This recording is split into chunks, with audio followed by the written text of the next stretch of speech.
And of course, we're going to go on and have a series of interviews throughout the afternoon. And this is going to be one of my faves. They're all favorites here, actually.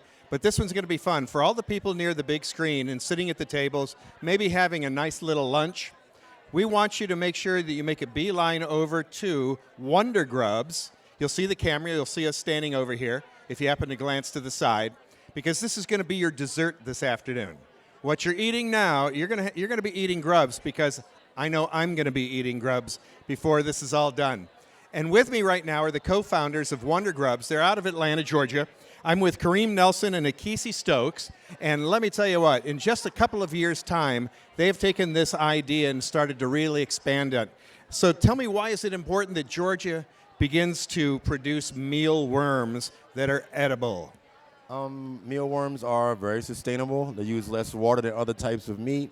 That you can grow them in your home. They're the same kind of protein as chicken and beef and other things like that. And you can grow your own food in your closet. Do they taste like chicken? Actually, ours are smoked because we're Southern, so we're going to start calling them home of the smoked grubs. And they have a bit of a bacon aftertaste, like meat candy. Well, everybody loves bacon. You've got sea salt and garlic, I understand, in these samples. Come on over and taste one of these samples. I'm going to do it. Come and do it with me.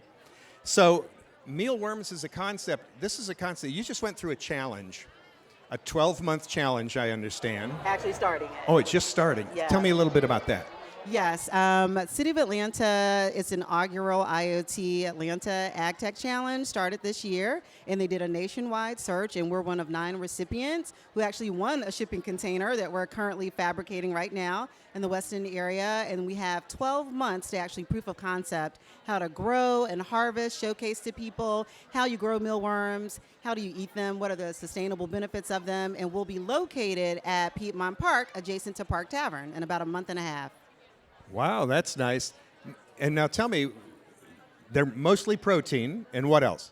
Protein, a little bit of fat, a little bit of water, depending on what we leave in there, how long we smoke them, but mostly protein, a little bit of fat. Oh, I can't wait to get it started. Now, can raising insects as food for humans also potentially be harmful to the ecology?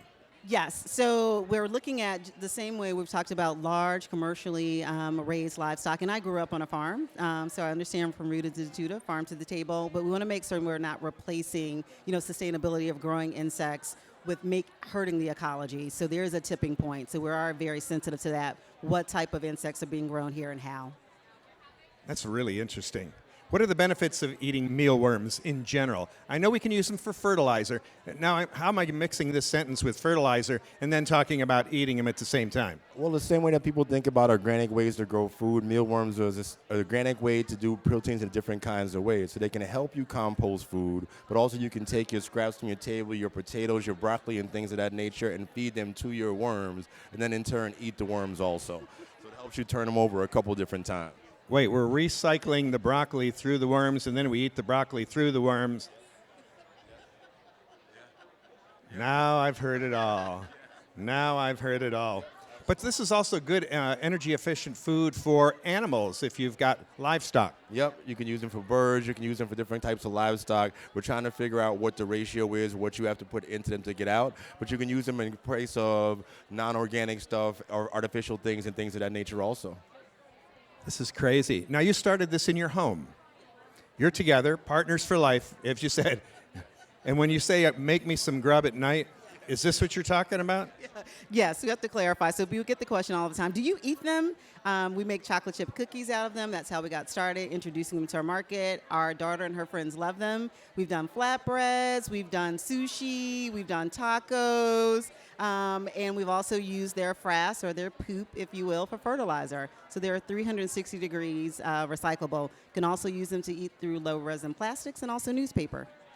Wow, that's crazy. And you do this in your home currently. Your big dream, of course, is to expand, have your own farm. What made you start this? A couple of different reasons. One, huge sustainability advocates, wanted to find different ways to give back to stuff. Second, business, seeing what we're doing outside our regular jobs all the time, and just seeing what we can give back to the community in a place that had some food insecurity issues. And I've been doing some studies along that kind of way, so we wanted to figure out a way to do something active as well as do something better for ourselves. Since everybody's wanting to be protein conscious, depending on what diet you're on, how does this protein compare to other protein? For example, if you compare it to like a 4-ounce chicken breast, you can use the equivalency of about a half of a cup in grubs. Also, if you roast them or smoke them, the shelf life of them is a year. So they're very portable. They have extended shelf life, and you can use them for almost any and everything. Oh boy, I can see this on ice cream.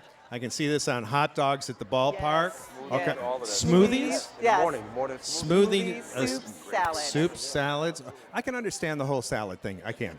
Now, can everyday people grow mealworms and then use them similarly? Yeah, definitely. So that's one of the things when we have the container at Piedmont Park, we want to show people how you grow and harvest them, kind of showcase that whole process. So we definitely want people to come out, be a part of it, collecting data. We're actually in Padea and Life School working with them, showing children how to use them, and they love to eat them as snacks, but it's something that easily people can take on themselves, low entry cost barrier. I like it. It's like a home garden of grubs, and then you have your grub. Perfect. All right, let's get around here to tasting. Let's all of us kind of come around the table so the people on TV can see it, if that works for you. All right. Looking to your phone. I'll steal your ID later. Okay, these are all flavored the same, Yes. correct? Yes. All right. I want to be nice about this. If you could just put some in my hand. And I'm telling you, everybody that's eating lunch right now, this is something you're going to want to try. And here we go. This is the first time, by the way, that I've ever tasted these myself. Mm-hmm. They're crunchy. There is a bacon aftertaste, like a fine wine. There's a bit of an aftertaste on my palate. These are good. They're not disgusting at all. And that's everyone's first thought, isn't it? Yeah, there definitely was an ick factor, which is why we started with a cookie. And so once people ate them and realized they weren't going to grow wings, they were like, okay, actually, these are pretty tasty. But at any rate, it's all natural. It's wonderful. This is a great idea. I wish you both the very best of luck. Wundergrubs is sitting here on the Midway, so come on by. And once again, we'll be back in a few moments with more on Ray Day.